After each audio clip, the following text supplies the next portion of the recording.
The universe was supposed to be quiet. That was what Commander James Reeves had always believed.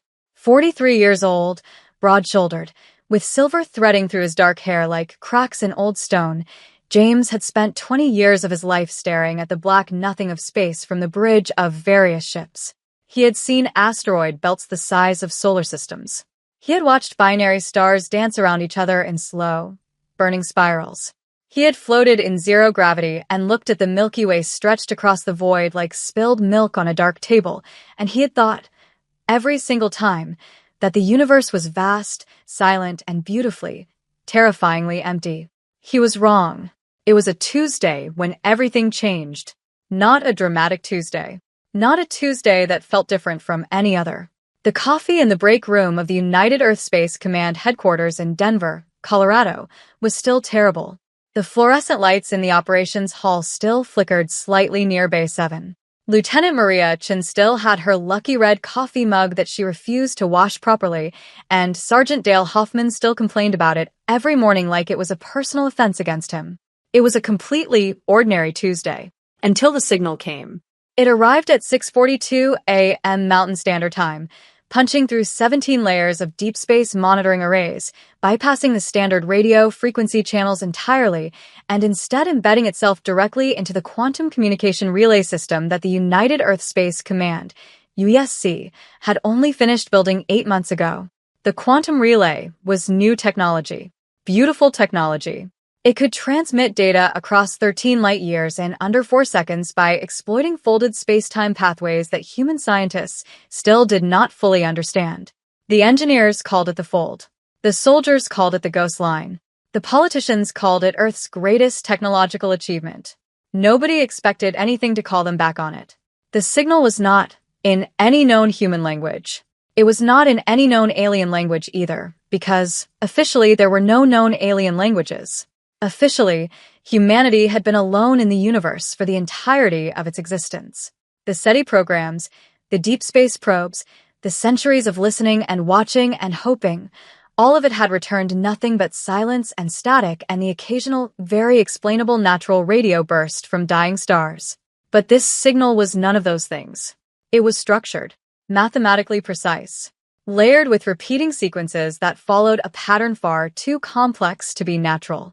And buried deep inside it, wrapped in 6 distinct encryption shells that the UESC's most advanced AI took 11 minutes to crack, was a single message translated into something that was not quite English, not quite any human language, but was close enough that a human brain could read it with effort. The message said, "We are the Vreth. We are dying. We called for those who were watching. You came. Please. We are dying. The Kareth have found us. We have 3 of your solar cycles remaining. We called for backup. We did not know who would answer. We did not expect humans. We do not know if you can help. But we are dying. Please." James read the message 4 times. He set down his terrible coffee.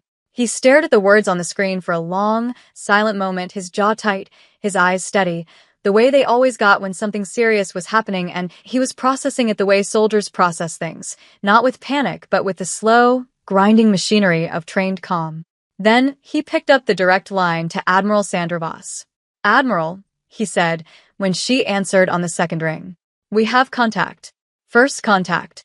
And whoever they are, they're in trouble." There was a pause on the other end of the line. "How bad?" Sandra asked. James looked at the message again. Specifically at the word that the unknown species had used, a word that cut through all the alien grammar and mathematical encoding and landed in the human chest like a stone dropping into still water. "Dying." "Bad enough that they're asking strangers for help," James said. "That's pretty bad, Admiral." Another pause. Longer this time. "Get everyone in. Full command staff. 20 minutes. "Yes, ma'am." James ended the call. He stood up from his desk. He walked to the window of his office and looked out at the Denver skyline, gray and cold under a March morning sky, the Rocky Mountains dark purple in the distance, snow still heavy on their peaks. He thought about the word dying. He thought about what it meant to reach out into the void and ask a stranger for help. He thought about what it took to send a message like that, the desperation, the hope, the terrible vulnerability of saying please to someone you had never met and did not know and had no reason to trust. He thought about it for 30 seconds. Then he turned around, grabbed his jacket, and went to save some aliens.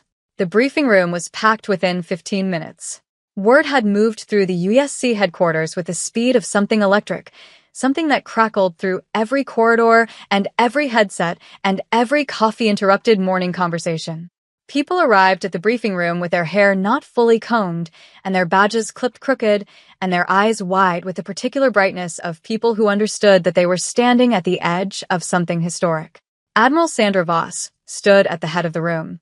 She was 61 years old, thin and precise as a blade, with close-cropped white hair and gray eyes that had the quality of winter sky, cold on the surface, but carrying depth and weather beneath.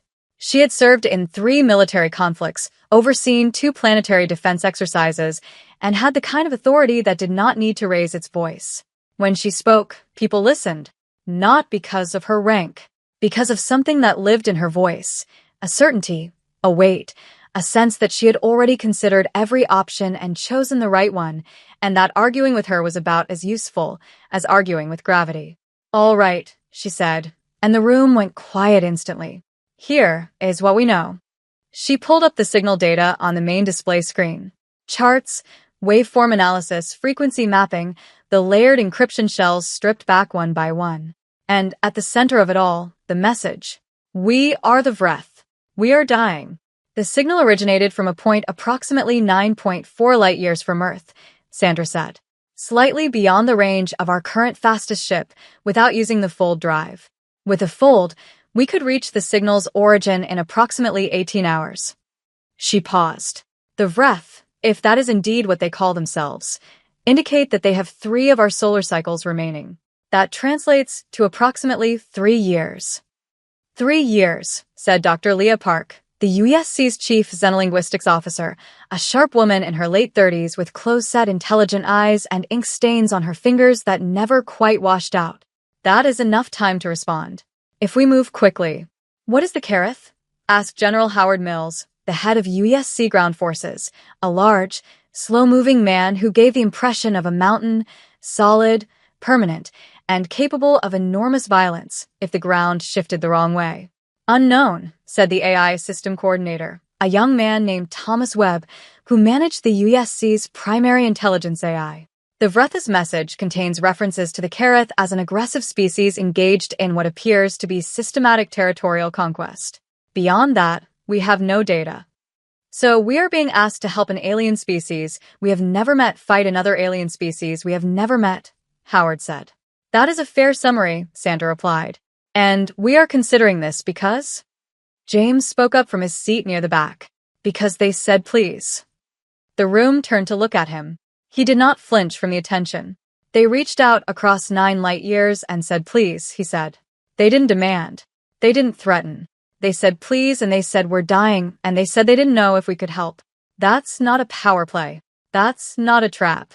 That's something asking for help because it has nothing else left." Howard looked at him steadily. "You're a soldier, Commander, not a philosopher." "I'm both," James said simply. "Most soldiers are." Sandra let a small silence sit in the room for a moment. Then, "The Council has been notified. We are waiting for authorization. In the meantime, I want a full tactical assessment of our fold-capable fleet. I want xenolinguistics working on a full decryption and cultural analysis of every piece of data in that signal. And I want Dr. Park to draft a response." Leah looked up. "A response, Admiral?" "We answer," Sandra said. "Whatever we decide to do, we answer. Because the alternative is silence, and silence to a dying people is the same as saying you are alone." "And we do not do that." She looked around the room. "Dismissed." "Get to work." People moved. The room emptied with purpose and energy, the kind that comes when history announces itself and people rise to meet it. James stayed in his seat for a moment after the others left, looking at the message still glowing on the display screen. "We did not expect humans." He almost smiled at that. Nobody ever expected humans. That was usually their first mistake. Dr. Leah Park drafted the response in 4 hours. It was a masterpiece of compressed communication, 47 data packets, each one containing layers of mathematical foundation, linguistic bridge building, cultural context, and at the very center, the actual message, simple and clear as a heartbeat. This is Earth. This is humanity. We heard you. We are coming. Hold on. She sent it at 11:14 a.m. on a Tuesday. By Wednesday morning, the United Earth Council had authorized a response mission. By Thursday, the mission had a name: Operation Lifeline. By Friday, it had a fleet. The fleet was not what most people imagined when they heard the word. It was not a line of sleek silver ships cutting through space in perfect formation, gleaming and noble. A war fleet, a real one, built by humans, forged from decades of military philosophy and hard-learned lessons, looked different. It looked mean. It looked like something that had been designed by people who understood that space was not a backdrop for heroism. It was an environment of absolute hostility, and that the ships moving through it needed to be, above all else, capable of surviving. The flagship was the U.S. Resolute, 700 meters long, flat and angular, built low and wide the way an armored animal crouches before it strikes, its hull plated with composite alloy 3 meters thick in critical sections, its surface bristling with weapon systems and sensor arrays and point defense cannons that could track and destroy incoming projectiles moving at 2 kilometers per second. Its fold drive was the most powerful one yet built, a cylinder of exotic matter containment deep in its engineering core that, when activated, would fold space-time around the ship like a piece of paper being folded in half, collapsing the 9 light-years between Earth and the Vretha's location into a corridor that the Resolute could cross in hours.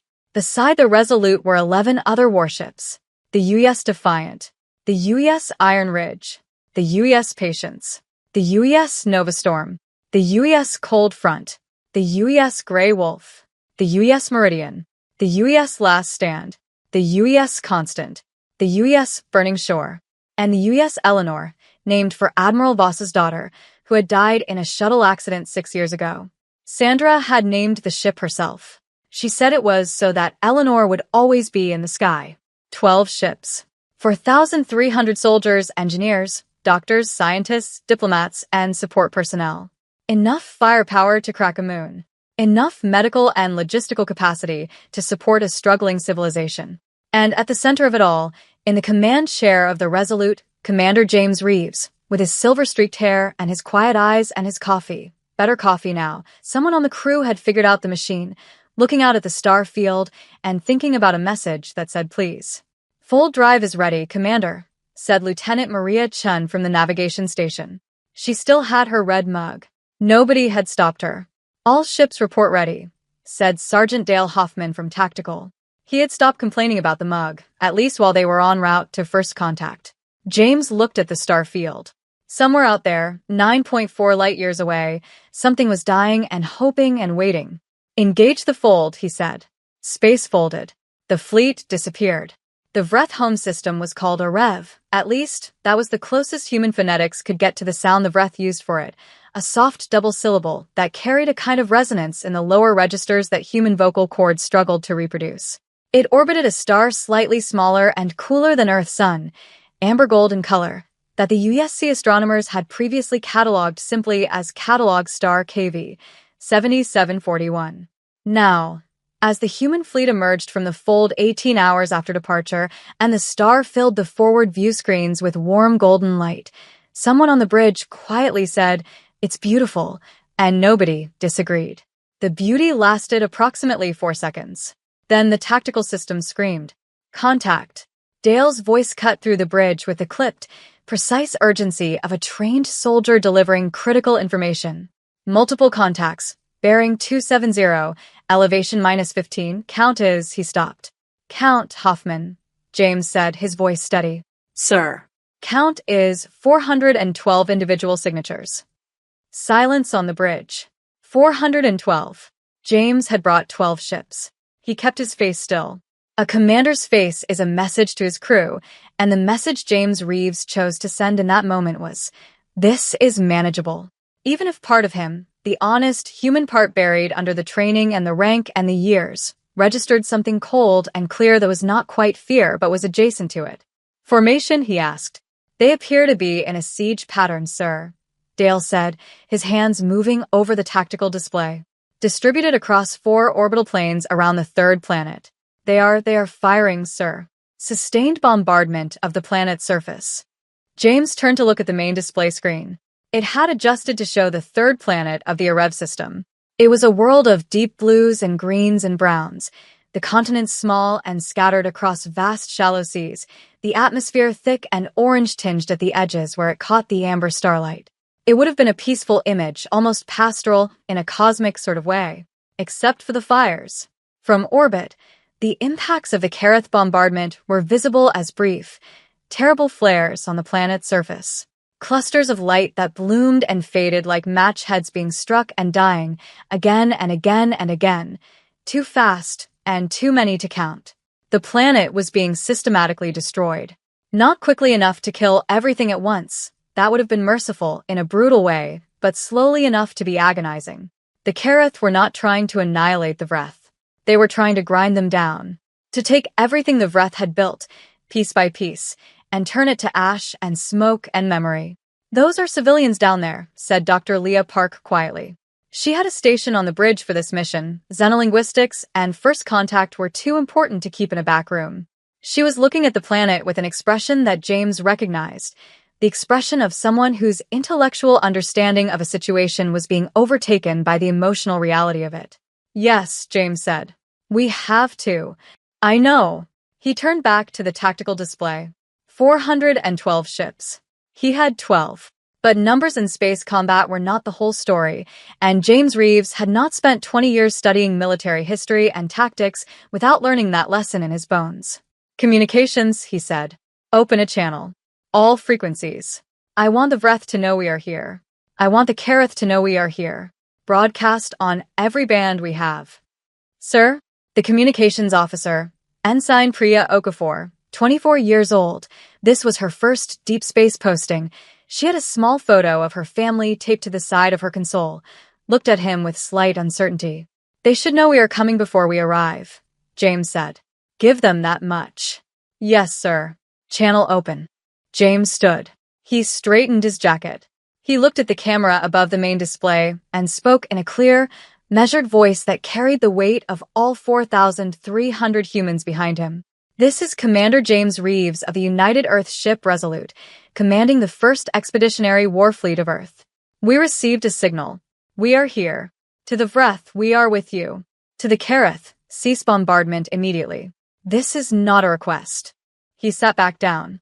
"Now," he said to Dale, "show me everything we know about those 400 ships." The Kareth ships were large. Larger than human ships. The average Kareth warship was nearly 900 meters long compared to the Resolute's 700, and they were built in a style that suggested a very different engineering philosophy. Where human ships were flat and angular, built to minimize profile and present the smallest possible target, Kareth ships were rounded and bulbous, almost organic in their shape, like something grown rather than built.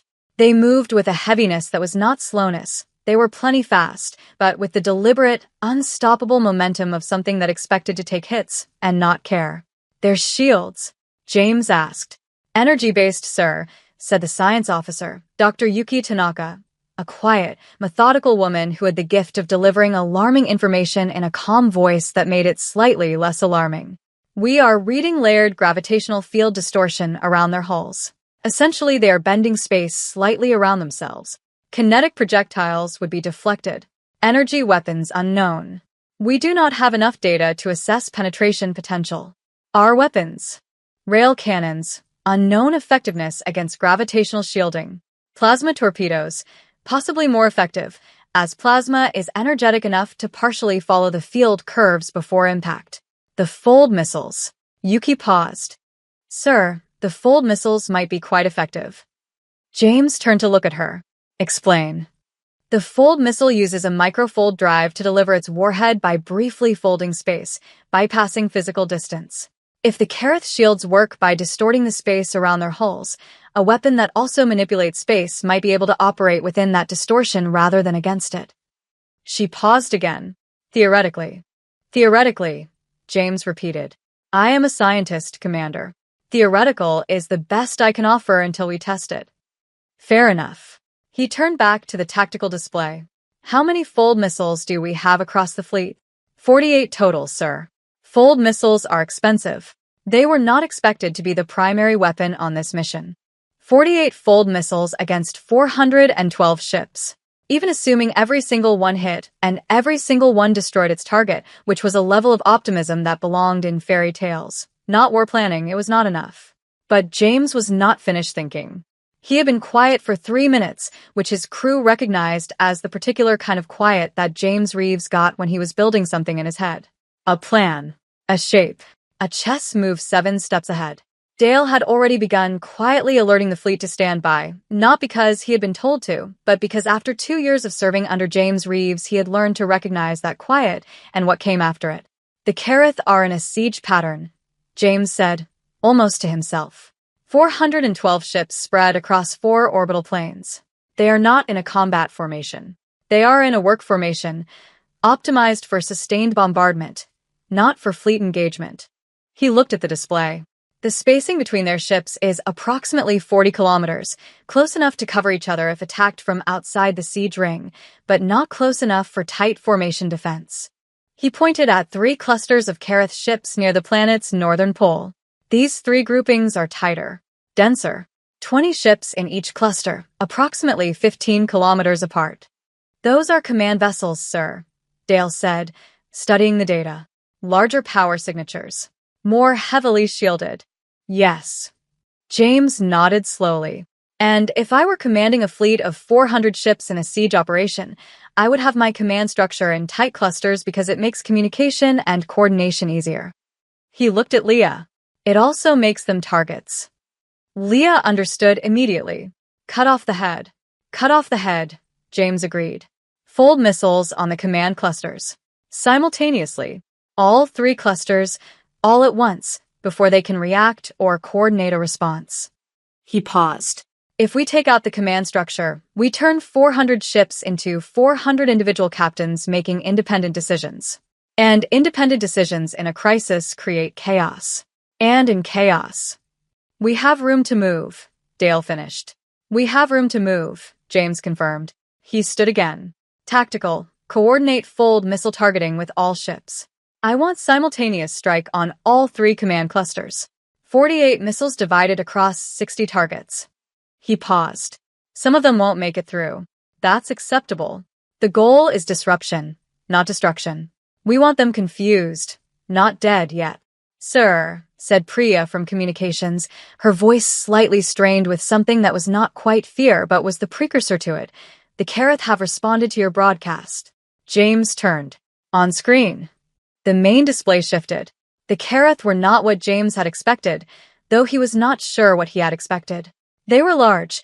The image suggested a species easily 7 feet tall, bipedal but with 4 upper limbs, their skin a deep charcoal gray plated with natural armor-like ridges across the shoulders and forearms.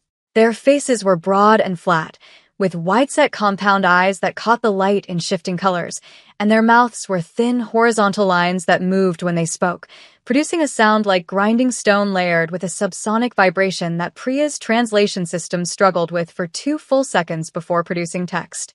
The translation read, Humans. We know of humans. Small creatures. Young species. You have come far from your world to die. Leave. We do not wish to waste effort on you. The Vreth are ours. This system is ours. Leave now, and we will let your small fleet return to its small world. The bridge was silent. James looked at the Kareth commander on the screen for a long moment. Then he said very simply, No. He made a small gesture to Priya to cut the transmission. Fire, he said. The fold missiles launched in a salvo that, from the outside of the human fleet, would have looked like a brief stuttering of light. 48 small points of brilliance winking in and out of existence as each missile engaged its microfold drive, disappearing from real space and reappearing milliseconds later directly alongside its target, carrying its warhead through folded spacetime and delivering it through the Kareth gravitational shields as though they were not there. 41 of the 48 hit. 41 simultaneous detonations across the 3 Kareth command clusters. The explosions were visible from the bridge of the Resolute, compact, violent blossoms of light against the darkness, here and gone in seconds, leaving behind debris clouds and the slow, tumbling drift of damaged ships. 22 Kareth command vessels destroyed outright. 19 more damaged and knocked out of formation. The remaining 390 Kareth ships went, as James had predicted, into chaos. "They are breaking formation," Dale reported, his voice carrying the professional excitement of a soldier watching a plan work. "Multiple independent maneuvers. I'm reading at least 7 different heading changes across the fleet in the last 30 seconds. They are not coordinating," James said. Good. "Move the fleet. Formation Delta. Wedge through the northern orbital plane. Move now, before they reorganize." What followed was not a battle in the traditional sense. It was not 2 lines of ships exchanging fire until one side broke. It was something more like a demolition, precise, controlled, violent, and quick. The human fleet punched through the disorganized Kareth siege ring at the northern orbital plane, breaking it open, driving a wedge between the now leaderless clusters of enemy ships that further fractured their ability to coordinate. Human point defense systems, the rail cannons and plasma turrets designed to destroy incoming missiles and debris, proved devastatingly effective against the Karetha's standard energy weapons, absorbing or deflecting the majority of return fire. And the Kareth gravitational shields, formidable against the rail cannon rounds, crumbled against the heat and intensity of concentrated plasma torpedo volleys. It was not easy. The U.S. Iron Ridge took a hit that destroyed her starboard engine array and killed 9 people. The U.S. Cold Front lost her forward sensor suite and had to fight partially blind for 20 minutes. The U.S. Grey Wolf was bracketed by Kareth fire and took structural damage to her command module that would require 3 weeks of dry dock repair. But they pushed through. 30 minutes after the Fold missiles fired, 206 Kareth ships were destroyed or disabled. The rest, leaderless, confused, their siege pattern broken and their command structure shattered, began to withdraw. Not in order, in flight. In the stumbling, scattered retreat of something that had expected an easy continuation of slow, unopposed violence, and instead found itself facing something that fought back with a precision and ferocity it had not anticipated. "They are running," Dale said, his voice quiet with a kind of awed disbelief. "Let them run," James said. "Do not pursue. They will regroup and they will come back, and we need to be ready for that. But right now..." He looked at the planet below, the fire still burning on its surface, the orange-tinged atmosphere carrying smoke now, visible even from orbit. "Right now, we need to get down there." The Resolute sent a shuttle down. James went personally. He always did, when something mattered enough. Leadership from behind a command chair was necessary sometimes, but there were moments when you needed to look someone or something in the eye, and this was one of them. He took Leah Park, whose job was language and contact. He took Dr. Marcus Webb, the USC's chief medical officer, a gentle giant of a man from Atlanta who had the hands of a surgeon and the patience of a saint. He took 4 security personnel, not because he expected violence, but because 4 calm, professional soldiers standing still communicated safety to any species, any culture, any context. And he took a case of water purification tablets, 6 portable medical kits, and 200 protein ration packs, because whatever the Vreth looked like, they had been under bombardment for what their message suggested was a very long time, and people under bombardment were usually hungry and thirsty. The shuttle descended through the smoke. The Vreth's largest surviving city, if it could still be called that, was called Vareth. It had once been, Leah estimated from the structure and layout visible from the air, a settlement of perhaps 600,000 people, spread across the shores of a wide, shallow inland sea, the buildings low and curved and built from a pale golden stone that caught the amber sunlight and glowed like something alive. Many of those buildings were rubble now. The Kareth bombardment had been thorough in the populated areas. Deliberately so, James noted, the targeting pattern the work of something that understood where people gathered and aimed specifically at those places. But some of it still stood. And in what still stood, people were still alive. The shuttle landed in an open square near what appeared to be the city's central district. The buildings here were more intact, possibly because they were less visible from orbit, sheltered slightly by the remains of taller structures around them. As the landing ramp descended and James stepped out into the amber light and the acrid smell of smoke and something floral beneath it, he was aware of eyes. The Vreth were watching from doorways and broken windows and from behind crumbled walls. Hundreds of them, silent and still, watching the shuttle with an expression James could not yet read because he did not know their faces. But he could read the posture.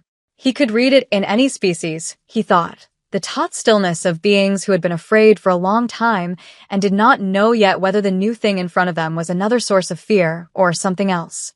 He stepped fully off the ramp. He stood in the square in plain sight, not hiding his hands, moving slowly and openly the way you move when you want something frightened to understand that you are not a threat. Then a Vreth stepped out of the doorway directly across the square from him. James looked at them. He corrected himself. They were a person, not it, and took in the details quickly and quietly. The Vreth were smaller than he had expected. Roughly 5 feet tall, slender, with 4 limbs used for bipedal movement and 2 additional limbs, shorter, more delicate, emerging from the upper torso that served as arms and hands. Their skin was a deep blue-green, shimmering slightly in the amber light the way oil on water shimmers, and their faces were long and narrow, with large forward-facing eyes the color of amber, the same color as their star, James thought, and wondered if that was coincidence or evolution. Their mouths were small and mobile, and when they breathed, their chests moved in a rhythm that was close enough to human breathing to be almost familiar. The one who had stepped forward, an elder, James thought, something in the bearing and the deliberateness of movement suggested age and authority, regarded him for a long, steady moment. Then they spoke. The sound was melodic and complex, like running water layered with something almost harmonic, and Leah's translation device, a small earpiece connected to the AI system, took 9 seconds before it produced a translation. 9 seconds was a long time in a silent square with hundreds of frightened eyes watching. James stood very still through all 9 of them. The translation said, "You are human." "Yes," James said. Another melody from the elder. Translation. "We did not know if humans were real." The signal went out across many bands. We did not know who would answer. "We answered," James said. "You fought them. From orbit. We saw the light." "We did." The elder was quiet for a moment. Their large amber eyes moved over James slowly, taking in every detail with an attention that was clearly sharp and deeply intelligent. Then they said something that the translation device rendered in a slightly halting way, as though the cultural concept behind it did not map perfectly to human language. "You came without knowing us. You fought without agreement. You risked your people for people you had never seen." A pause. Why? James considered the question. It was, he thought, the most important question he had ever been asked. And it deserved an honest answer, not a diplomatic one. "Because you asked," he said. "And because the kind of species that asks instead of demands is worth helping." The translation device rendered this back into Vreth language. The elder was still for a moment. Then they crossed the square and they stopped directly in front of James, and they raised both of their small upper limb hands and placed them flat on either side of his face. Gently, a touch so light it was barely there, and held them there for a moment in what was clearly a gesture of deep meaning. James did not move. He let the gesture happen. He looked into the amber eyes of a being from another world and thought about how strange and beautiful it was that across 9 light years and all the silence of the universe, 2 species had found each other through the simple, ancient, infinitely dignified act of asking for help and answering. "Caro," the elder said, in Vreth, and remarkably, the translation device left the word untranslated for a moment before rendering it, as though the AI had paused to consider it. The translation said, "Caro. It means, I see you. I know you now. You are real to me." "Caro," James said back, the word strange in his human mouth but not wrong. "We are real. And we are staying." The next 48 hours were organized chaos. The human fleet positioned itself in defensive orbit above Rev 3. The US Resolute and 3 other warships maintained constant patrol, their sensor arrays sweeping for any sign of Kareth return. The remaining 8 ships descended to lower orbits, close enough to respond, distant enough to leave room for the shuttle traffic that began immediately, medical teams descending to the surface in waves, carrying supplies and equipment and skill. Dr. Marcus Webb set up a field hospital in what had once been a Vreth Community Center, a large, airy building of pale golden stone that had survived the bombardment largely intact, its gentle curved roof still whole, its interior cool and calm in a way that felt like the building itself was trying to offer comfort. His team worked for 36 hours straight, treating wounds and burns and blast trauma and the particular kind of cellular damage caused by the energy weapons the Karath had used in their ground-level strikes. The Vreth were physiologically different enough from humans to require constant adjustment and improvisation. Their circulatory system worked differently. Their tissue responded differently to standard surgical techniques. Their equivalent of blood was a thick, deep blue fluid that initially alarmed the human medics before Marcus quietly and firmly reminded everyone that different was not wrong and that their job was to learn and adapt. His people adapted. They always did. Leah Park worked 20 hours a day building the linguistic bridge, constructing, with the help of the AI and several Vreth scholars who had survived, a working dictionary of Vreth language that grew by thousands of entries per hour. The Vreth were extraordinary linguists themselves. Several of them had already begun attempting human words, their melodic voices producing approximations that were charming in their imperfection, but improving rapidly. Within 36 hours, basic conversation was possible without the translation device. Within 72, some of the Vreth were speaking short sentences in English. James moved constantly between the ship and the surface, between tactical command and diplomatic groundwork, between the demands of the military situation above and the human reality below. He ate when someone handed him food. He slept in 3-hour blocks. He attended every briefing and every first contact meeting and every tactical review, and he did it all with the same steady, quiet energy that his crew had come to rely on. Not frantic, not exhausted-looking, just present. Just relentlessly, steadily there. The elder who had performed the Caro greeting was named Veth Aaron. They were the senior leader of Varetha's surviving civilian population. The city's previous leader had been killed in the earliest bombardment strikes, along with most of the governing council. Veth Aaron had stepped into the void because someone had to and because they were old enough and calm enough and respected enough to hold people together when everything was falling apart. James recognized the pattern immediately. He had done the same thing more than once in smaller circumstances. How many survived? James asked during one of their daily meetings in the community center, Leah translating fluidly now. Total, across the planet. Veth Aaron's amber eyes were steady, but shadowed. For 0.2 million, they said. James had reviewed the astronomical data before asking. He knew what the planet's population had been before the Karath came. 47 million. He kept his face still. And how long have the Karath been here? 8 of your months, Veth Aaron said. They came without warning. They did not speak. They did not offer terms. They simply began. The elder paused. We did not know species could be like that. We had met 3 other species before the Karath. All of them spoke first. We thought speaking first was what intelligent life did. Most of it does, James said. The Karath did not. No. James paused. Do you know why? What they want. Is it the planet? Resources? Territory? Veth Aaron was quiet for a long moment. When they spoke, it was slowly, with a weight that carried something beyond grief, something that had gone past grief and arrived at a kind of bleak, tired clarity. We do not know, they said. We never understood why. We only understood that they would not stop. James nodded. He looked at the pale golden walls of the community center, at the light coming through the arched windows, warm and amber from the Arev star outside, at the Vreth people moving quietly through the space, wounded, weary, carefully alive.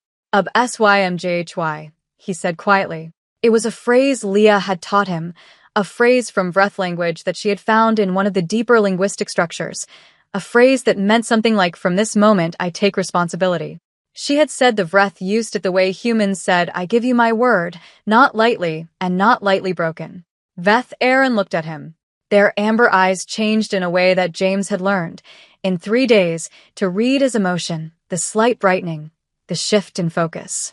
They said something that the translation rendered as, you learn our words. I thought it was important, James said. It is. Veth Aaron paused. Ub SYMJHY. It means you take this seriously. I take it seriously, James confirmed. The Karath are going to come back. We both know that. So, let's talk about how we prepare for that. The elder nodded slowly, in a gesture that the Vreth had adopted from their human guests in 72 hours, a small thing, but James noticed it and filed it away as something quietly significant. Let us talk, they said. The Kareth came back on the 11th day. Not 400 ships. More. 680. James was on the bridge of the Resolute when the long-range sensors picked them up, a massive formation dropping out of what the Vreth called deep transit, the Kareth equivalent of fold space travel, emerging at the edge of the Arev system in a formation that was immediately, obviously different from the siege ring they had deployed before. This was not a work formation. This was a combat formation, tight, disciplined. The ships arrayed in overlapping fields of fire that covered each other in interlocking patterns. They had learned. Whoever had survived the first engagement and reported back to the Kareth High Command had clearly communicated the lesson about command vessel targeting and the effectiveness of fold missiles, because this new formation had no identifiable command clusters. The ships were distributed evenly, the larger vessels mixed in with smaller ones in a pattern that made targeting priorities ambiguous. They adapted, Dale said, his voice carrying the particular tone of a professional who is recognizing a worthy opponent. They adapted, James agreed. He looked at the numbers. 680 against 12. Even with the tactical advantages the human fleet had demonstrated, those numbers were a problem. How long until they reach weapon range? At their current approach speed, 40 minutes, sir. 40 minutes. Get me Fleet Command, James said. And get me Veth Aaron. The call with Fleet Command, specifically with Admiral Sandra Voss, who was managing the mission from the USC Command Center on Earth's moon, was brief and direct. We need reinforcements, James said. I know, Sandra said. Request is already processed. The 2nd Expeditionary Fleet is being assembled. Earliest deployment, 72 hours. We have 40 minutes, Admiral. Silence on the line. Then, I know that too, Commander. Can you hold? James looked at the tactical display. 680 Kareth warships, disciplined and adapted and angry, bearing down on a human fleet that was 12 ships. With depleted fold missile stores, they had 21 left, and 3 vessels already carrying combat damage from the first engagement. We can hold, he said. Because the alternative to saying that was saying we can't, and saying we can't meant abandoning the 4 million Vreth surviving on the planet below, and James Reeves was not built for that. 72 hours. Understood. He ended the call and turned to the Vreth communication channel, where Veth Aaron's face was visible on the secondary display, calm and expectant, reading James's expression with those sharp amber eyes. They are coming back, James said. Veth already knew. Their own sensor systems, though far less capable than human ones, had detected the incoming fleet. Yes, Veth said. We have 12 ships against almost 700. Yes. I am not leaving, James said. Something moved across Veth Aaron's face. Something that might have been, in human expression, a kind of anguished relief. The expression of someone who needed to hear something and was afraid of what it would cost the one saying it. Your people will die, the elder said quietly. Some of them might, James said. That is the nature of what we do. But I need something from you, Veth. Name it. The Vreth have planetary defense systems. Your ground-to-orbit weapons, they were mostly destroyed, but our engineers did a survey, and there are 4 platforms still operational in the Northern Hemisphere. I need control of those systems integrated with our fleet fire coordination. He paused. And I need everything you know about Kareth tactical behavior. Every observation your people made in 8 months of fighting. Every pattern. Every weakness. Everything. Veth Aaron was quiet for a moment. Then, our tactical archives. The military records from before the bombardment destroyed our main command center. We moved the data to an underground vault. It survived. Can you get it to us? I will send it in the next 10 minutes. Good. James held the elder's gaze on the screen. We will hold. Caro, Veth Aaron said softly. I see you. Caro, James answered. What happened in the next 40 minutes was the kind of work that soldiers do in the space between knowing what's coming and it arriving, hard, focused, creative work done against the clock by people who understood that the quality of their preparation in these 40 minutes would directly determine who survived the next 40 hours. James's crew worked like a single organism. Dale Hoffman rebuilt the fleet's tactical formation from scratch, designing something that had never been used in human military history because human military history had never needed it. a rotating defensive sphere around the planet. 12 ships constantly moving in coordinated patterns that maximize their overlapping fields of fire while minimizing the time any single ship spent in the kill zone of the enemy's forward guns. Maria Chin calculated fold approach corridors, paths through which the fold missiles could be fired with maximum effectiveness given the new Kareth formation. Yuki Tanaka analyzed the Vreth tactical archive data the moment it arrived, feeding it into the main AI and building a predictive model of Kareth behavior that, she cautioned, was based on incomplete data, but was better than nothing. The Vreth ground defense platforms were integrated into the Fleet Fire Coordination System by two human engineers, Lieutenant Paulo Sei and Ensign Kim Nakamura, who descended to the surface by shuttle with 11 minutes to spare. Physically patched into the platform control systems with interface cables and adapters they jury-rigged from standard military communications hardware and components salvaged from a damaged Vreth electronic workshop.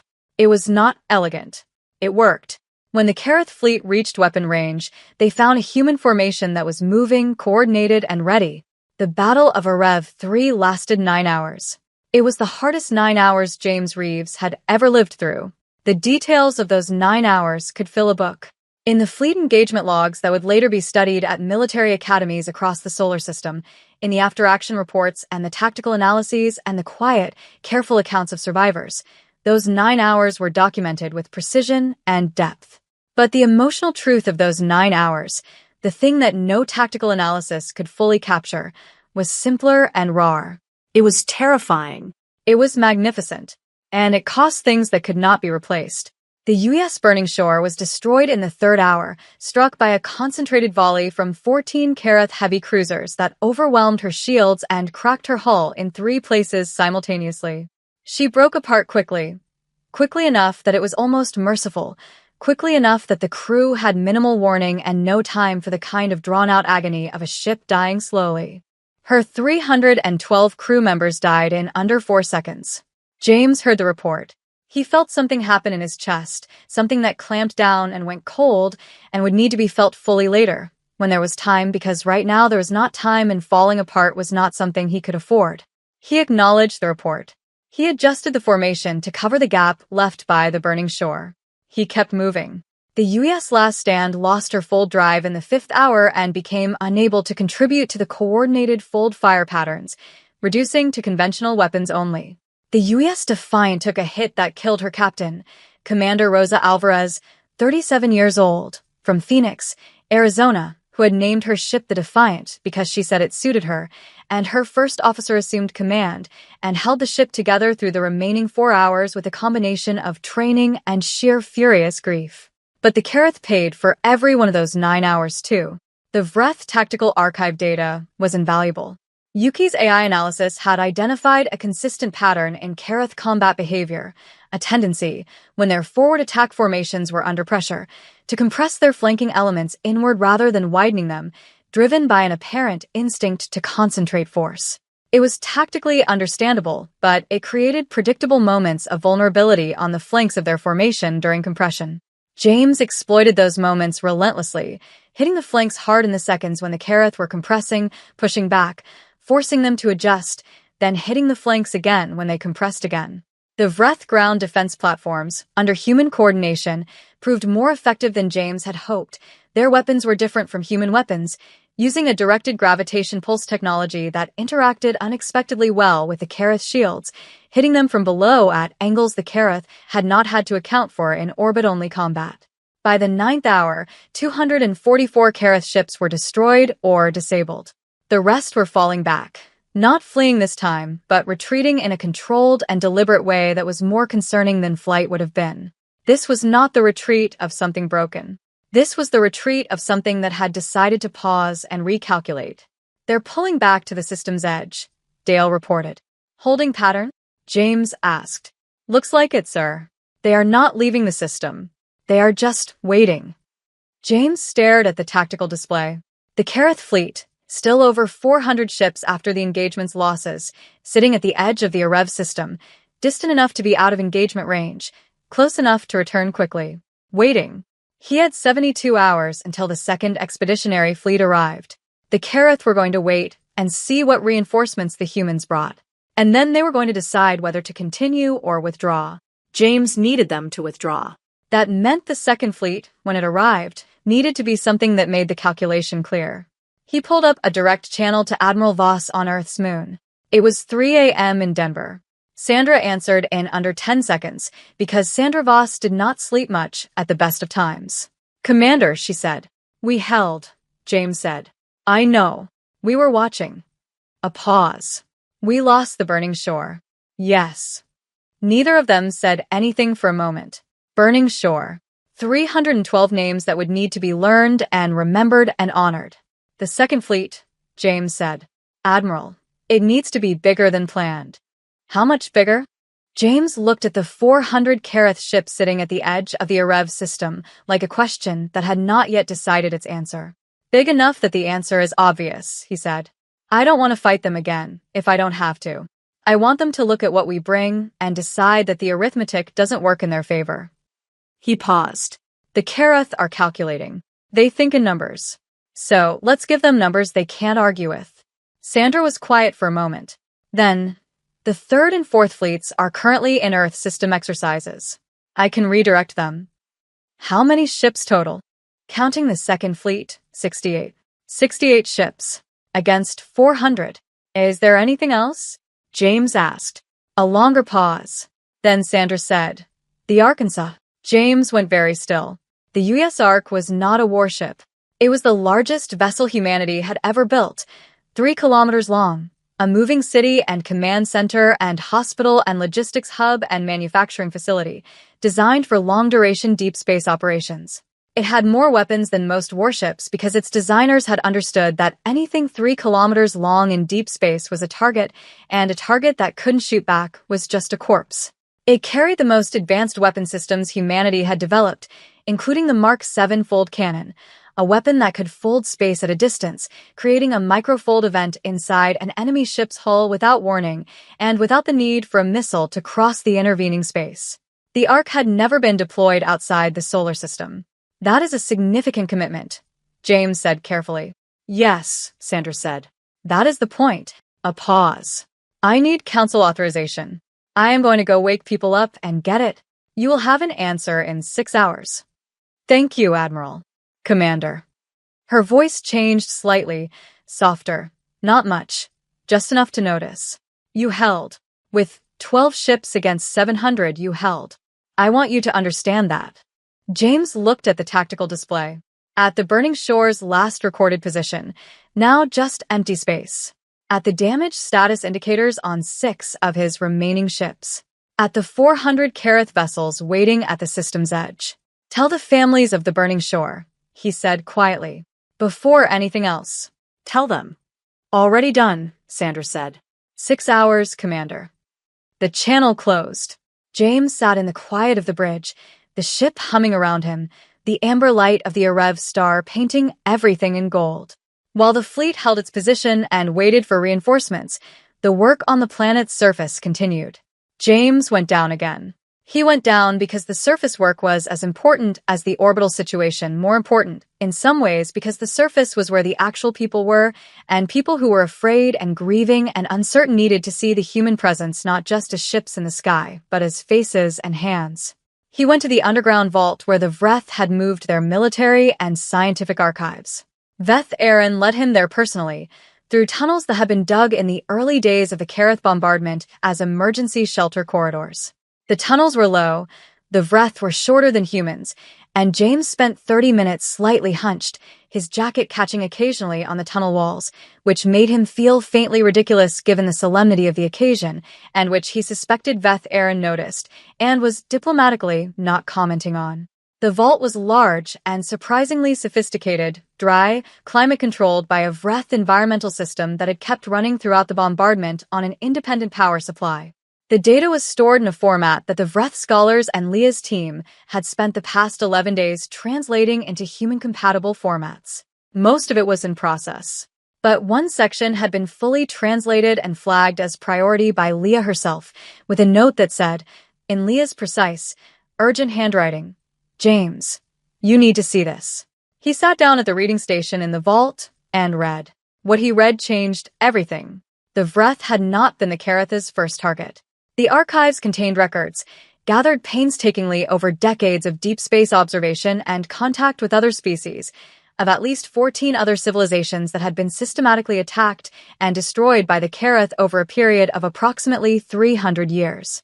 The pattern was consistent: arrival without communication, immediate bombardment, systematic destruction of population centers and technological infrastructure, extraction of certain specific resources from the destroyed civilization's territory, withdrawal, and movement to the next target.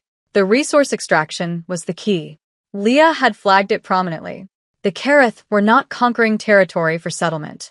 They were not expanding their civilization in the traditional sense. They were mining it.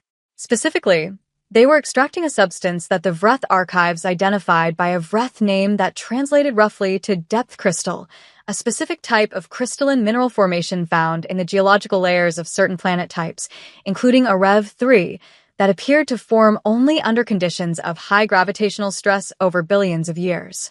What depth crystal was for was the question that the Vreth archives could not fully answer, because none of the civilizations the Kareth had destroyed had been able to study the Kareth closely enough to understand their internal systems and requirements. But the Vreth had one piece of data that none of the other destroyed civilizations had been able to gather, because the Vreth had survived long enough, barely, to capture and analyze one. A Kareth individual, a soldier, recovered wounded from a downed scout ship in the 8th month of the bombardment. The Vreth had kept them alive, studied them, tried to communicate. The communication attempts had produced nothing. The Kareth had simply refused to engage, sitting in absolute hostile silence throughout their captivity. But the biological study had produced something extraordinary. The Vreth's medical and scientific team had discovered that the Kareth's biology was dependent on depth crystal, not as a material resource in the way humans needed iron or silicon, but as a biological necessity. Depth crystal, processed and integrated into Kareth physiology through a mechanism the Vreth scientists had identified but not fully understood, was part of how the Kareth's neural system functioned. Their equivalent of a nervous system ran partially on depth crystal matrices embedded in their tissue. Without continuous replenishment of processed depth crystal, Kareth neural function deteriorated over time. They were not conquerors. They were addicts. Desperate, dying addicts, stripping civilization after civilization bare to feed a biological need that they apparently could not meet any other way. James sat with this for a long time. They are dying too, he thought. In their own way. They have been dying for 300 years, and they have been killing to stay alive. He thought about what Beth Aaron had said on that first day. We thought speaking first was what intelligent life did. The Kareth did not speak first because speaking first required acknowledging the other party as something worth speaking to. And if you acknowledged them as worth speaking to, you had to acknowledge what you were doing to them. And if you could not stop if you were biologically compelled, then acknowledgement was a kind of madness. So they didn't speak. They just took. James did not feel sorry for the Kareth in the simple way. For million Vreth survivors. 47 million dead. 312 crew of the burning shore. Those facts were not made smaller by understanding the Kareth's desperation. But actually understanding it, changed the shape of the problem. Because a species that killed to survive could be offered another way to survive. If one existed. He went back to the reading station and started looking for Vreth biochemistry data on depth crystal processing. He read for 6 hours. Then he called Dr. Marcus Webb. Marcus, he said, I need you in the vault. Bring your biochemistry team. I think I found something. What James had found, or the beginning of what he thought he had found, was a reference in the Vreth scientific archives to synthetic depth crystal. The Vreth had been experimenting with it, not for any reason related to the Kareth. They hadn't known about the Kareth's biological dependency, but as part of geological and materials research. The synthetic process was incomplete. The Vreth scientists who had been working on it had been killed in the bombardment, and the research files, while recovered, were partial and in places damaged. But the foundational chemistry was there. And Marcus Webb, who had been a research biochemist before he became a military medical officer, looked at it and said, after 45 minutes of careful reading, this is doable. How doable? James asked. Not quickly. Not in the next 72 hours or the next 72 days. We're talking months of work, minimum probably more, to build a synthesis process that produces depth crystal in quantities that would matter. He paused. But the chemistry is sound. If the Vreth data is accurate about Kareth physiology, and it's detailed enough to be reliable, then yes. Synthetic depth crystal is theoretically producible. He looked at James steadily. Are you thinking what I think you're thinking? I'm thinking about what happens after the shooting stops, James said.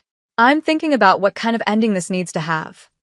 You want to offer them a way out, Marcus said. I want to offer them a choice, James said. A real one.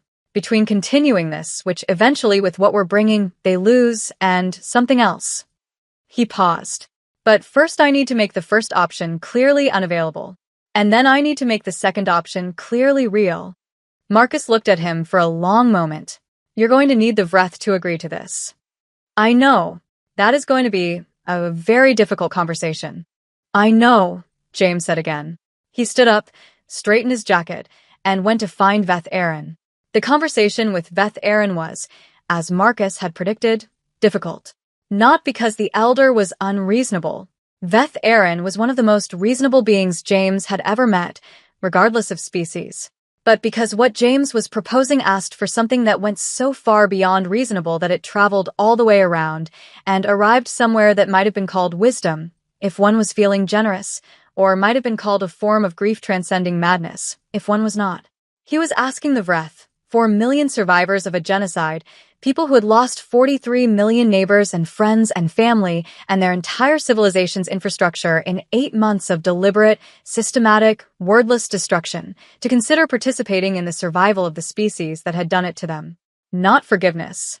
Not yet, maybe never fully, and James would not ask for that. But participation.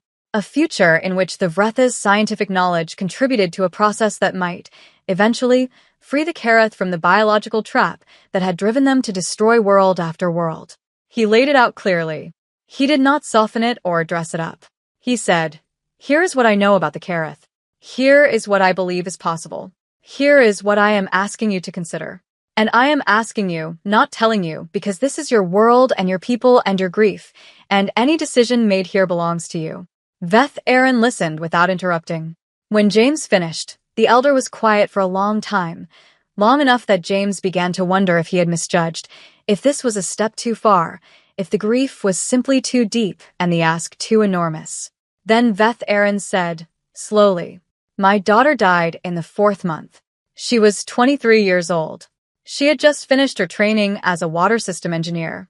She was going to rebuild the irrigation networks in the southern valleys. She was good at it. She was very good at it. James was silent. I have spent every day since her death wanting the Kareth to suffer the way we suffered. I have wanted it very specifically and very honestly. I do not pretend otherwise. A pause. And I am still the leader of my people. And a leader who knows only what they want is not a leader. They're a wound wearing authority. The elder looked at James. You are asking me to help save a species that killed my daughter. I am asking you to consider it, James said carefully. And I am telling you that you do not have to. The second fleet arrives in 40 hours. We will fight the Kareth, and we will win, and they will leave the system. What happens after that is a larger question and a longer road. I am not asking you to decide today. But you are asking me to not say no today. Yes. I am asking that. Veth Aaron's amber eyes were very steady, very old, very tired, and very deep. HFY, the elder said quietly. From this moment, I take responsibility. James closed his eyes for a moment. When he opened them, Veth Aaron was still watching him. Thank you, he said. 38 hours after the Battle of Arev 3, the Second Fleet dropped out of fold space at the edge of the Arev system. Then the Third Fleet. Then the Fourth. Then, moving through space with the slow, impossible majesty of something that should not exist but did 3 kilometers of gray alloy and weapons and engines and human determination, the U.S. Ark. 68 warships and the largest vessel ever built by humanity, assembling in the amber light of the Arev system star in a formation that took Dale Hoffman's breath away, though he would have denied it if asked. The Kareth fleet, waiting at the system's edge, did not move. They watched. James, on the bridge of the Resolute, watched them watching. Their formation has not changed, Dale reported. No approach vector. No withdrawal vector. They are stationary. They are counting, James said. Give them a minute. He waited. The Kareth fleet remained stationary for 4 minutes. Then, slowly, their formation changed, not into an attack posture, into a communication posture. James had studied enough of the Vreth tactical archive data on Kareth behavior to recognize it, a particular arrangement of ships that the archive described as a configuration used before formal Kareth speech between parties. "They want to talk," Leah said from her station, reading the same data simultaneously. She sounded, for the first time in 2 weeks, genuinely surprised. "Good," James said. "Open a channel." The Kareth commander who appeared on the main display was different from the one James had spoken to before the first battle. Different individual, or the rank structure visible in the slightly different armor configuration, or both. James couldn't be certain. But the difference that mattered was not physical. It was in the posture. The aggression and dismissiveness of the first communication were gone. What replaced them was something harder to read in an alien face, but which James, watching carefully, thought might be something like wary calculation, the expression of something that had run the numbers and found them unsatisfactory and was now considering other variables. The translation came through Priya's system with fewer gaps than before. The AI had been learning Kareth language structure from the tactical archive data. "You have brought more ships," the Kareth commander said. "Yes," James replied. "Many more ships." "Yes." A pause. The compound eyes shifted in color. James had learned from the archive that Kareth eye color shifts tracked emotional states, though the specific mapping was unclear. Currently, they were shifting between deep red and amber. "Why have you come to this system?" the Kareth commander asked. "Because the Vreth called for help," James said. "And we answered. The Vreth are nothing. A small species. A world of no strategic value. Why does the human species involve itself in something that does not concern them?" James considered his answer for a moment. Then he said, "Because the Vreth were dying, and they asked for help. That is enough reason for us." The Kareth commander's eyes cycled through several colors rapidly. "You risk your ships and your people for strangers." "Yes." Why? It was the same question Beth Aaron had asked on the first day. The same word. Different voice, different species, different context, but the same fundamental incomprehension. James had given Beth Aaron an honest answer, and it had been the right choice. He made the same choice now. "Because we believe in a universe where things that are dying and ask for help deserve to receive it," he said, "regardless of who they are or what they can offer in return." He paused. "We are humans. This is who we are." A long pause. The Kareth commander's eyes had settled on a deep, steady amber. "You know nothing of us," they said finally. "We know more than you think," James said carefully. "We know about depth crystal. We know about your biology. We know about the 14 civilizations before the Vreth." He let that sit for a moment. "We know you have been dying for 300 years in your own way. And we know that the path you have been on is going to end one way, with someone eventually building a fleet large enough to take you apart for good, and that fleet will not be coming to talk. It will be coming to end it." The bridge was very quiet. "You think you understand us," the Kareth commander said, and now there was something in the translated voice that James could not quite name. Not anger, not contempt. Something raw. "I think I understand desperate," James said. "I understand what it is to need something that you can't get any other way, and to do things you would not otherwise do because the need is overwhelming. That is a human experience too." He paused. "But I also know that when humans have found themselves in that trap, the ones who survived were the ones who found a different way.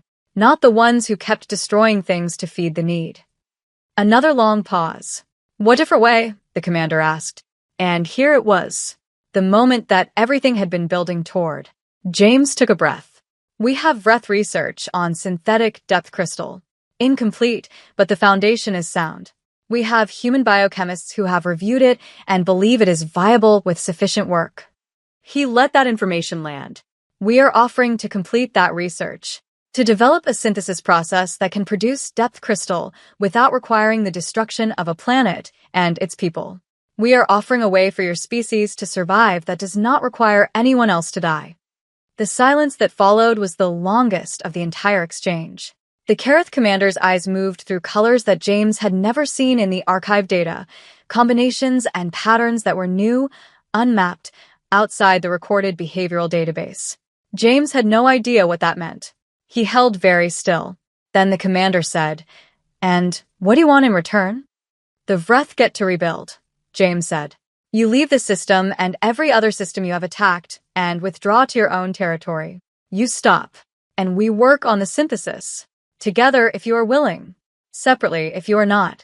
But the offer stands regardless. You would do this for us." "We would do this for everyone," James said. "For the Vreth. For every civilization you have not yet destroyed. And yes, for you. Because a species that can stop doesn't have to keep going."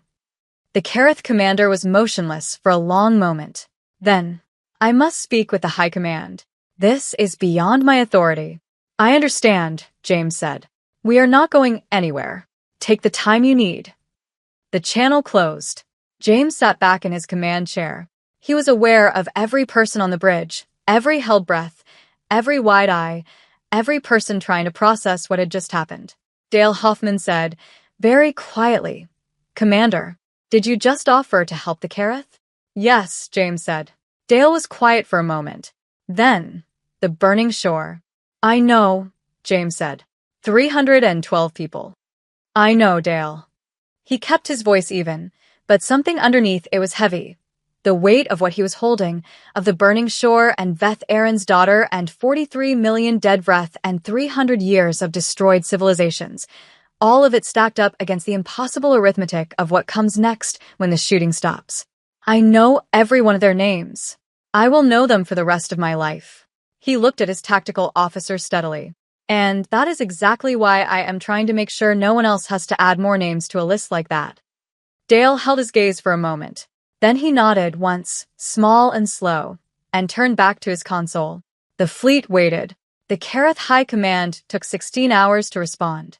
16 hours in which the human fleet held its position. 69 ships arranged around the amberlit planet of Arev 3 in a formation that was simultaneously protective and non-threatening, a careful, deliberate communication through positioning alone. James had spent 20 minutes with the fleet formation design, making sure it said exactly the right thing. "We are here, we are capable, we are not attacking." On the surface, the work continued. Marcus Webb's medical teams. Leah Park's linguistic teams. The engineers helping the Vreth begin the process of assessing which structures could be salvaged and which needed to be cleared for rebuilding. Simple, practical, human work, the kind that says we mean to stay, we mean to help, we are not here for a moment, and then gone. James went down to the surface twice during those 16 hours. The second time, he brought food, actual cooked food, not rations, prepared by the Resolute's chief cook, an enormously talented man from New Orleans named Raymond, who had a theory that good food was a diplomatic tool and had spent 12 days quietly experimenting with Vreth nutritional requirements until he had produced dishes that worked for both species.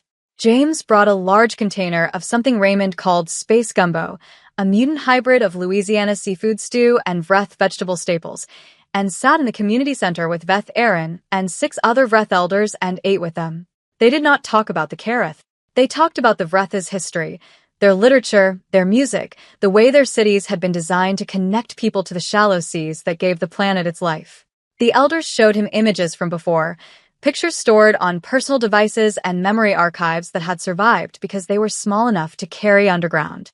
Streets full of blue-green people in morning light. Children playing in the shallow water at the sea's edge. A music performance in an outdoor space ringed with golden stone pillars, the performers producing harmonics that made James's chest resonate in a way he had never felt before. He looked at those images and felt the weight of what had been lost with a specificity and clarity that raw numbers could not convey. 43 million was a number too large for human emotion to hold. But a street full of mourning people and children at the water's edge, those were the sighs of grief. He thought about Rosa Alvarez, the Defiance captain. He thought about her name and her ship and her city, and the fact that there was presumably someone in Phoenix who had loved her.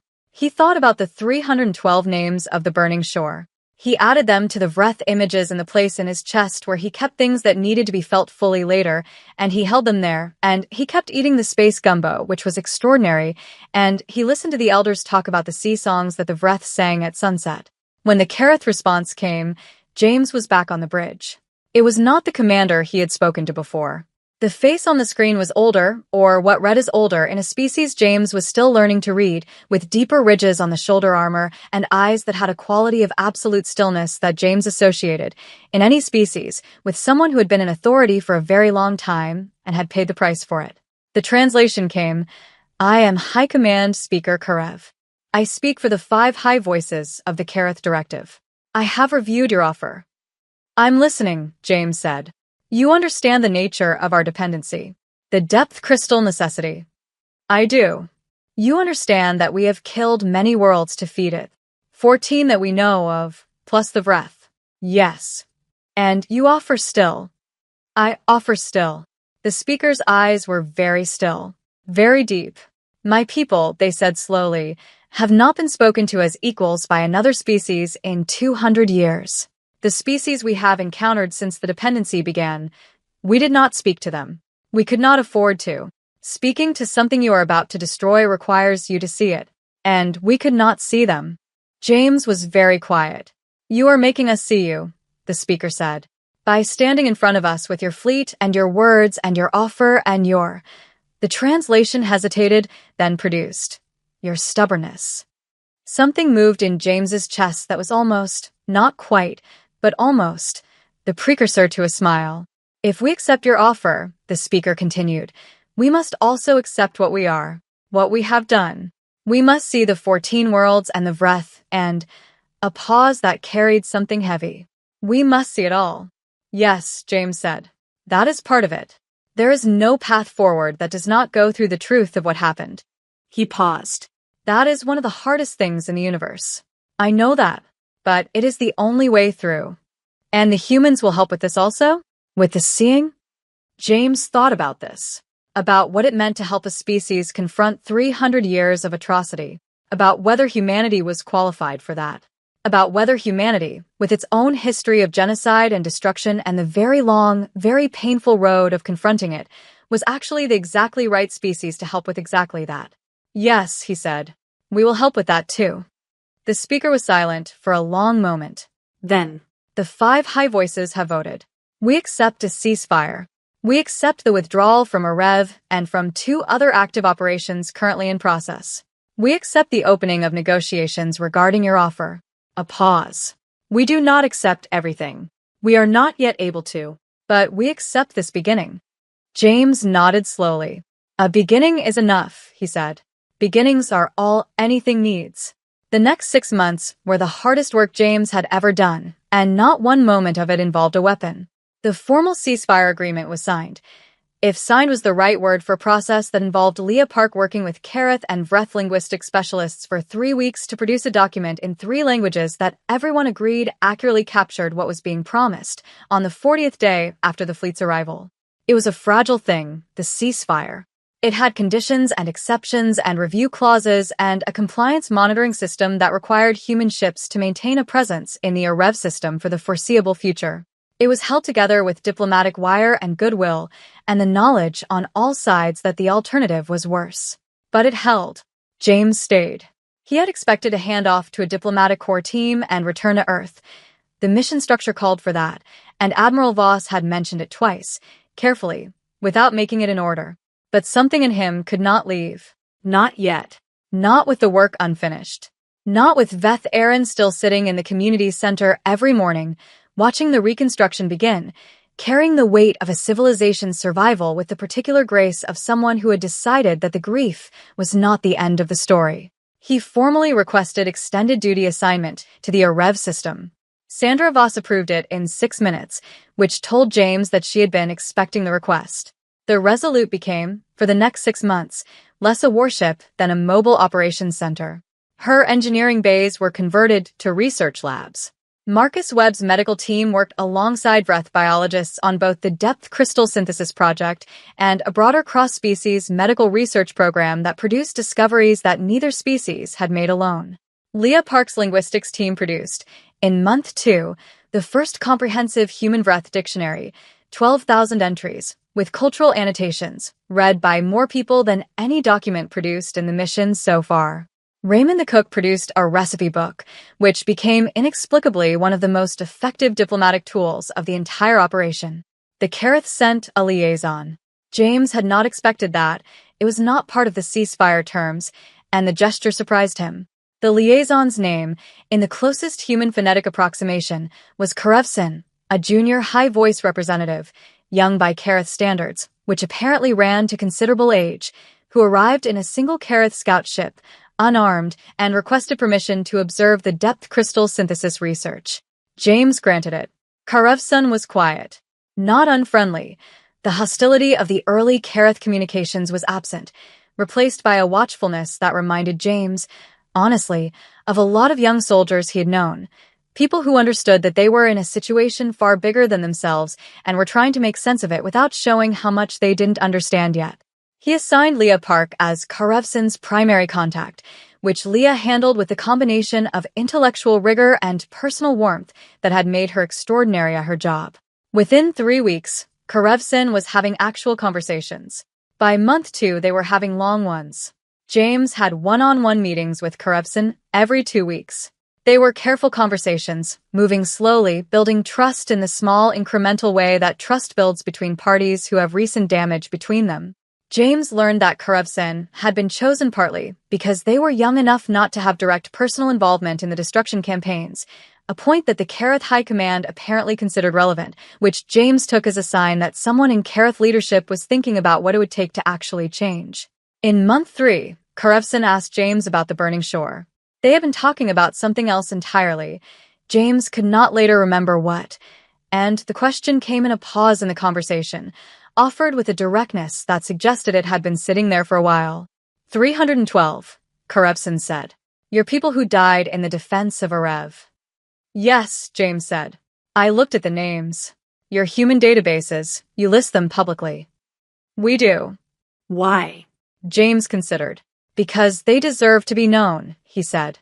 Because being known is a form of respect. The worst thing that can happen to someone who dies for something is to become a number. Names resist that. Karevson was quiet for a moment.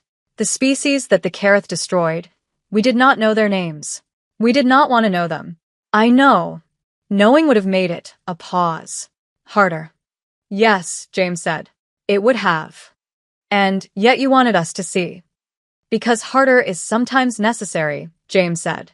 Because the hardest thing is usually also the right thing, and there is no shortcut through it. Karevson was quiet for a long time. Then, there is a Kareth concept. It has no translation I have found. It is approximately the grief that comes after understanding. The grief of knowing what you have done and being unable to undo it, but being required to carry it. James sat with that for a moment. The grief of knowing and being unable to undo and being required to carry it. He had a name for that in human psychology: survivor's guilt, post-traumatic weight, moral injury. But he thought the Kareth word, whatever it was, might have been more honest about it than the human clinical terms, which soften the edges of the thing. Required to carry it. Yes, that was the truth of it. We have that too, he said quietly. As a species. We know it well. How do you carry it? Not easily, James said. Not always gracefully. But we carry it together, and that makes it possible. The depth crystal synthesis breakthrough came in month 4. Marcus Webb and his team, working with 3 Vreth biochemists, brilliant people who had survived the bombardment by being underground in a research facility when the early strikes hit, cracked the fundamental synthesis pathway on a Thursday afternoon in a lab set up in what had been a Vreth school building, now converted to research space, with golden stone walls and arched windows, and the sound of reconstruction happening in the street outside. Marcus called James directly. It works, he said. We synthesized 3 grams. Ran it through the Vreth's structural analysis system. It's indistinguishable from natural depth crystal at the molecular level. A pause. James. It works. James closed his eyes for a moment. 3 grams. 3 grams of synthetic depth crystal in a converted school building on a planet that had nearly been destroyed, produced by a human biochemist and Vreth scientists, and the combined accumulated knowledge of 2 species who had met 6 months ago and found each other across 9 light years of silence. Tell Karevson, he said. When James arrived at the lab 30 minutes later, Karevson was already there. The Kareth liaison was standing very still, looking at the small sealed container holding the 3 grams of pale, crystalline material, their compound eyes cycling through colors James had not seen before. James stood beside them. This is real, Karevson said. It's real, James confirmed. 300 years, the Kareth said quietly. 300 years and 14 worlds and the Vreth, and they stopped. If this had existed. I know, James said. It didn't have to. I know. He kept his voice gentle but steady. But it does exist now. And that is what matters. What you do with now. Karevson was silent for a long time. Then they said something in Kareth that the translation system produced as HFY and HFY. James turned to look at them. You know that phrase? Leah Park taught it to me. She said it was appropriate. Karevson looked at the container of depth crystal. From this moment, I take responsibility. Yes. Yes, James said. Yes, that's exactly right. News of what was happening in the Arev system reached Earth in fragments, growing over the months from preliminary reports to a full picture that the people of Earth processed with a mixture of wonder and anxiety and fierce pride that humans bring to anything unprecedented and enormous. The first alien contact. A war avoided almost. A ceasefire achieved. A synthesis breakthrough. The word Vreth entered human vocabulary. The word Kareth entered it too, carrying different weight that most people felt and debated and did not yet know how to hold. The names of the burning shore were read at a memorial service in Denver, attended by more people than the city's largest stadium could hold, broadcast live to 6 billion viewers across Earth and the colonies. James did not attend the memorial. He was 9 light years away. He watched it on a delayed transmission, alone in his quarters on the Resolute, at 3 a.m. local ship time. He watched the names being read. He sat with it until it was finished. Then he went back to work. The formal Kareth Vreth human talks began in month 5, in a location that Leah Park had suggested and everyone had agreed was right. Not on the Resolute, not on Kareth territory, but on the surface of Arev 3, in a structure the Vreth had rebuilt specifically for the purpose. A new building in Vareth, pale golden stone and arched windows, built by Vreth hands with human engineering assistance, deliberately constructed to blend both architectural traditions in a way that was new and neither and both. James sat at the table alongside Beth Aaron and Karevson. Leah Park sat beside him, managing interpretation. The room held 12 people total, for humans, for Vreth, for Kareth, and the weight of what they were trying to do was present in the room as something almost physical. The talks moved slowly. As talks always do, when what is being talked about is real and hard and cannot be rushed without breaking. There were days when progress felt impossible, when the grief and the anger and the incomprehension between species felt like walls that could not be crossed. There were moments when Beth Aaron would go very still and very far away in a manner that James had learned meant the elder was somewhere in the grief, with their daughter, probably, or with the 43 million, and James would say nothing and let the silence be, and eventually Beth would return. And they would continue. There were also good days. Days when something unexpected bridged a gap, a shared reference in the Vreth cultural archives to a Kareth astronomical observation from 200 years ago, made before the dependency had taken full hold, that one of the Vreth scholars recognized as matching a Vreth myth about a star. Days when Karevson said something that made Leah laugh, genuinely and suddenly, and the unexpectedness of it cut through the tension in the room in a way that nothing deliberate could have. Days when the synthesis data came back with improved yield numbers, and everyone at the table, even the most guarded Kareth delegate, looked at the numbers with something that was unmistakably hope. In month 5, week 3, Beth Aaron said something to Karevson directly, without translation, in an attempt at the Kareth language that the elder had been quietly practicing for weeks without telling anyone. James watched Karevson's eyes cycle through colors, watched the Kareth liaison go very still, then watched them respond, in Vreth, imperfect, halting, clearly practiced, and watched Beth Aaron's face change in the way amber light and 40 years of age and grief and careful hope all changed together in one moment. James did not ask what they had said to each other. He thought it was probably something private and important and not his to have. Later, Leah told him, Beth Aaron had said, in Kareth, I have lost much, but I choose to be here. Karevson had said in Vreth, I am sorry for what was taken. I am here to make it matter that you chose. In month 6, the formal framework agreement was signed. The Kareth would provide full data on the 14 destroyed civilizations. Their locations, their estimated populations at time of destruction, everything recorded.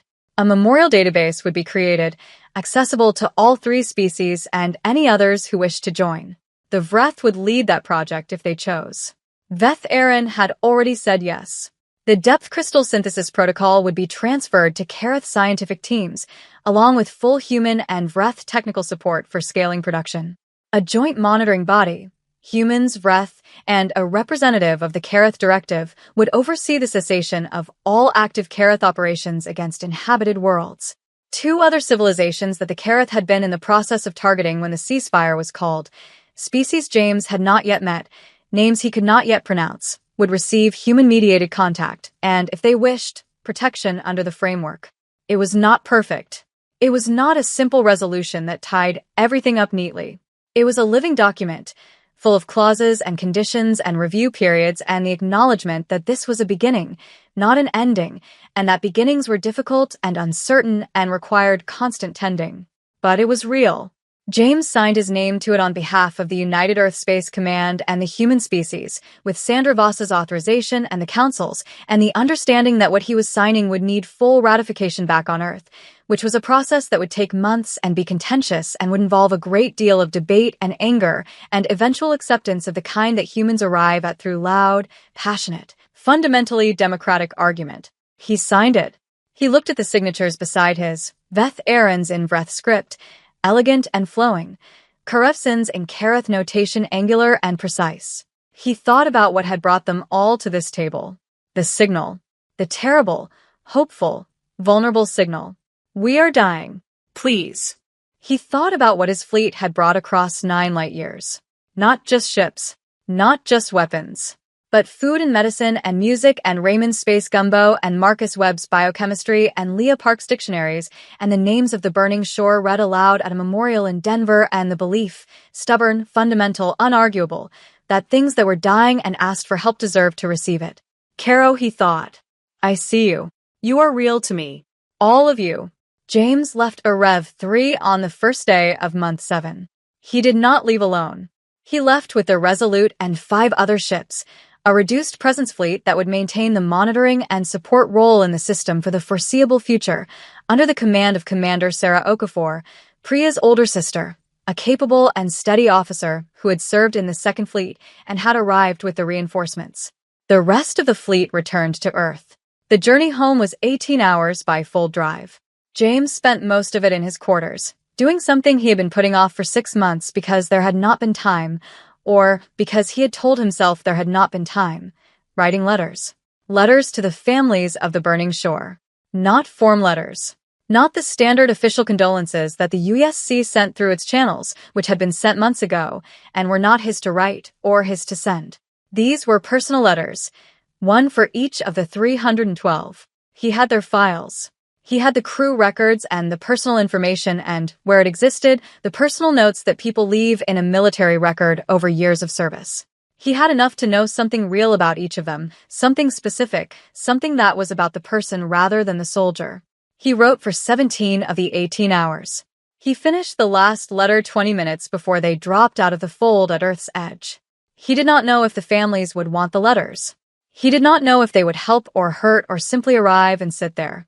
But the letters existed now, 312 of them, each one carrying the name of a person and something true about them. He would send them. What the families did with them was not his to decide. Earth greeted the returning fleet with something that James found genuinely overwhelming and genuinely uncomfortable in equal measure, a hero's welcome. Crowds at the space dock. Media. Politicians. The full machinery of collective human gratitude, deployed with the maximum possible sincerity and intensity that humanity could produce, which was considerable. James stood on the observation deck of the space dock at Lunar Station Alpha and looked at the Earth below, blue and white and impossibly beautiful, the way it always was when you had been away long enough to really see it and felt things he did not have the vocabulary for. Pride, yes. And grief.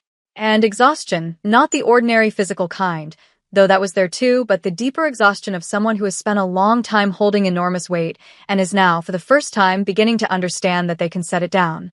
The weight does not disappear when you set it down, but the act of setting it down is its own thing, physical, specific, necessary. Admiral Sandra Voss met him at the dock. She was in full dress uniform, which was unusual. Sandra's preference was working clothes, and she looked at James for a moment before speaking. Well, she said. Well, James agreed. She held out her hand. He shook it. It was a human gesture in the most fundamental sense. The handshake that means I see you, I know what you did, we are the same. The families, James said. I wrote letters. I'll make sure they're delivered, Sandra said. They stood together for a moment, looking at the earth below. The Vreth, Sandra said. Veth Aaron's message came through this morning, through the fold relay. She paused. They sent two things. The first was a formal message of gratitude for the framework agreement, diplomatic, formal, the expected thing. Another pause. The second was personal. To you. James looked at her. It was a recording, Sandra said. Sunset over the sea at Vareth. About 40 seconds. The sea songs you told me about. The ones the elders described. She paused. And at the end, Veth Aaron says one word in English. Just one. What word? James asked. Sandra looked at him steadily. Caro, she said. James turned back to the window and looked at the earth. He said nothing for a moment. He did not need to. The ratification debates were, as predicted, contentious. The United Earth Council spent 3 months debating the framework agreement with the intensity that humans bring to things that are genuinely new and genuinely important and genuinely difficult.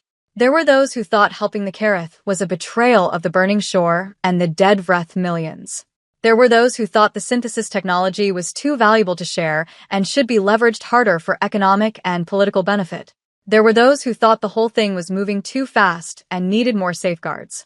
James testified before the council twice. He answered every question directly and without evasion, including the hard questions about the burning shore, about what he had promised and on whose authority, about whether he had made decisions that were beyond his command mandate. He accepted the criticism where it was legitimate and pushed back where it was not, with the same steady, unapologetic clarity that he brought to everything. In month 4 after his return, the council voted. Ratification passed.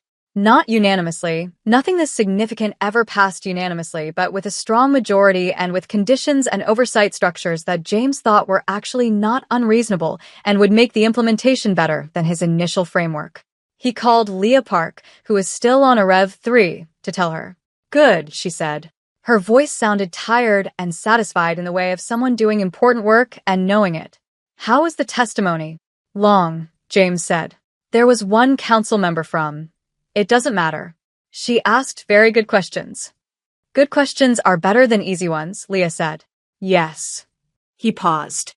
How is Veth Aaron?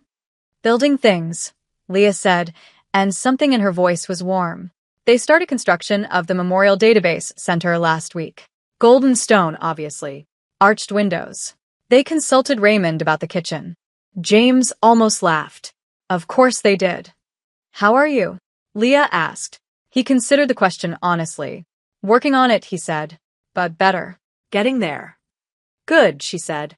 Ab SYMJHY, Commander. Ab SYMJHY, Dr. Park. The Kareth Dependency Center opened on the first anniversary of the Framework Agreement. It was not on Kareth territory. It was not on Vreth territory. It was, by deliberate and symbolic choice, in a neutral location. A space station that had been built jointly by human and Kareth engineers, with design input from the Vreth, positioned in the Arev system between the planet and its star, floating in the amber light. It was not a large station. It was functional and careful and built to last, and inside it, human and Kareth scientists worked together on the scaling of depth crystal synthesis toward levels that could fully supply Kareth biological needs. Marcus Webb was there. He had requested a permanent posting. Sandra Voss had approved it in 4 minutes this time. The Memorial Database Center on a Rev 3 opened on the same day. Veth Aaron presided over the opening ceremony, a ceremony that was broadcast through the fold relay to Earth and to Kareth and to whatever corners of the galaxy had ears to hear. The center documented 14 destroyed civilizations by name, by world, by estimated population, by everything that could be known. The database was public and permanent and searchable in 17 languages, with more being added. At the opening, Karevson spoke, in Vreth, imperfect but real, and said things that the Vreth heard in silence and then received with the particular gravity of a people who have been told, "We know what we did, we know what you lost, we will not look away." It was not enough. It was never going to be enough. The 43 million dead were not returned by acknowledgement. The 14 worlds were not rebuilt by a database.